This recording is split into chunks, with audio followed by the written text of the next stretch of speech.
আপনার সবচেয়ে বড় বন্ধু হলো আপনার নিজস্ব কর্ম। মানুষের জীবনে অনেক বন্ধু আসে, অনেকেই পাশে থাকে, আবার অনেকেই সময়ের সাথে হারিয়ে যায়। কিন্তু এমন এক বন্ধু আছে যে কখনো আপনাকে ছেড়ে যায় না। সে হলো আপনার কর্ম। আপনার কর্মই আপনার আসল পরিচয়, আপনার সম্মান, আপনার শক্তি এবং আপনার ভবিষ্যৎ।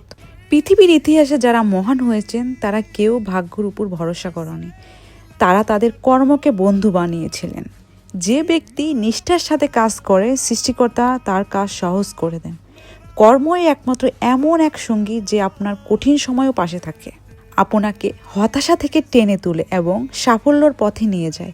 অন্যরা হয়তো আপনাকে ভুলে যাবে, আপনার দুঃখ বুঝবে না, কিন্তু আপনার কাজ, আপনার কর্মফল আপনাকে কখনো ঠকাবে না। কারণ কর্মের মাধ্যমে আপনি নিজেকে প্রমাণ করতে পারেন, পৃথিবীকে বদলাতে পারেন এবং আপনার জীবনকে অর্থপূর্ণ করে তুলতে পারেন। তাই অন্যের প্রশংসার অপেক্ষায় থাকবেন না, ভাগ্যকে দোষ দিবেন না, নিজের কাজে মন দিন। তাই মনে রাখবেন, আপনার কর্মই আপনার সবচেয়ে বড় বন্ধু, আর অলসতা হলো সবচেয়ে বড় শত্রু।